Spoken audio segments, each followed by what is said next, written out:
Hi, my name is Charles Kelly, and I'm an architect and urban designer with Green Urban Design in Portland, Oregon. This presentation is titled Downtown Housing's Front Yard. It's a concept centered on improvements that we can make in Portland's waterfront park that lead to activation in the downtown and improve access to housing. This concept is based on my 35 years of experience practicing urban design in Portland, and then over the last 20 years exporting the Portland story and its underlying principles around the world. And for those communities like Portland's, particularly in Japan, where the downtown is is lacking vitality and population decline, those communities who come to Portland are really intrigued by the community stewardship model that we use to promote character in places that represents the values of those communities through community engagement. They're amazed by the kind of connections that connect those places across the city, and they're very, very interested in how we as a community promote a continuity of experience along those connections between places, which holds the services, the meeting points, the activities that support our livability in the city within a 15-minute walk or a 15-minute bike ride. And this Portland story really is kind of a concept that we can now reapply to Portland, in that this community stewardship model kind of originates from the 1972 plan, which was a response to the fact that there was an economic disaster in downtown Portland. And we had to shift people coming to downtown using a single occupancy vehicle with tailpipe emissions that was ruining downtown, in the sense that people could come to downtown and leave in the afternoon, and then after 4 p.m. downtown was empty. And that economic stress prompted community to get together and really reassign roles for different roles on streets, reassign roles to different areas of the city that might be all connected to promote a character on their arrival by using transit that would create some continuity of experience to the places where they work, the places they would go at lunch, and the places they might linger in the afternoon.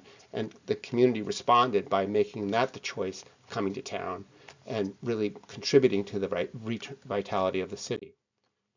In so doing, we were able to reduce vehicle trips to downtown, and then we could assign areas dedicated for the automobile to public space, such as removing Harbor Freeway and building Waterfront Park. And when we built Waterfront Park, you have to imagine that the water itself was very polluted. We had sewer overflows.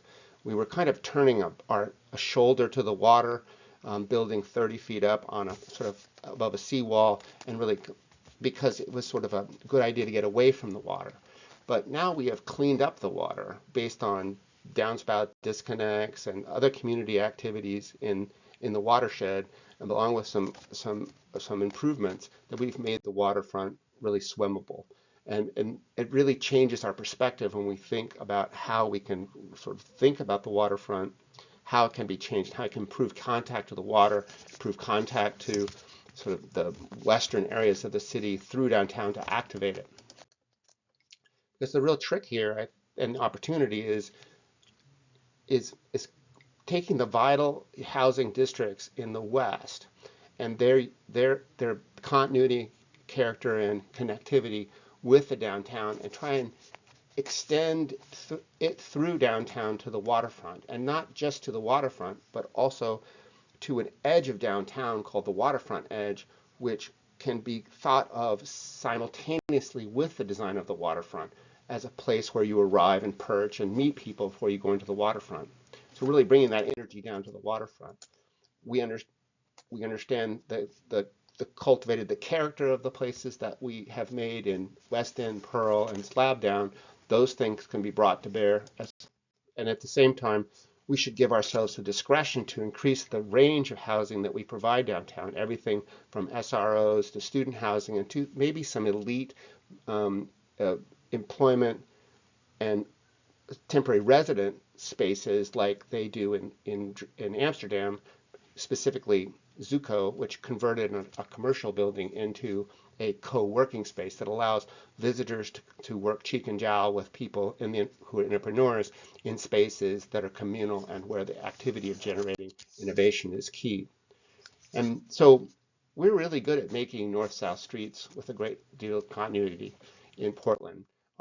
What we need to do is make continuity on our east-west streets, and have those really connect those places of character with a lot of energy and a lot of activity, which really those areas, the prow of which is the James Beard Market. So we're really trying to find a way to connect the new James Beard Market to the downtown.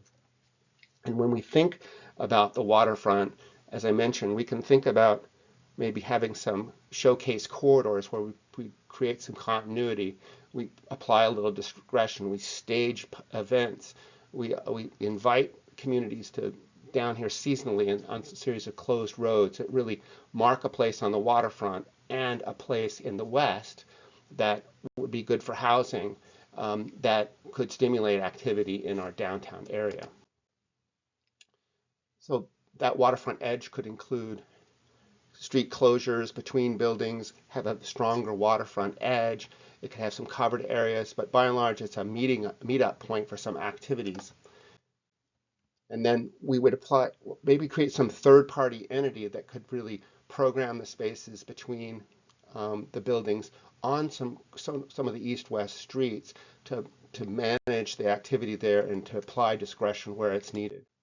And then finally, when we get to the waterfront, maybe not very much is needed. Maybe we just need to improve the spaces where people recreate themselves or restore themselves during the day, provide some kiosks, make some spaces that are covered that allow some seasonal activities throughout the year, maybe some bigger events, and provide better access to the water.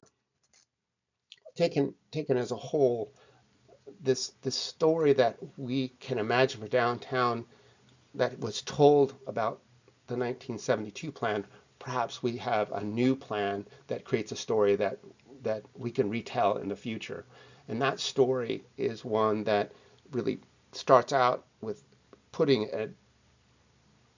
a public-private entity that can have the trust in the community to coordinate events on the priority showcase corridors that mark a location in the waterfront that connect to housing in the west or housing along its length, that we can shine a light on and invite people to contribute to and be consistent about it, that invites investors to make a long-term commitment to those connections between those western areas to our waterfront, and then make a waterfront that expressly shows our value and our commitment to activating our downtown. So with that, I think it's the opportunity to think about downtown and create a story worth retelling in the future. So with that, I'd like to say thank you.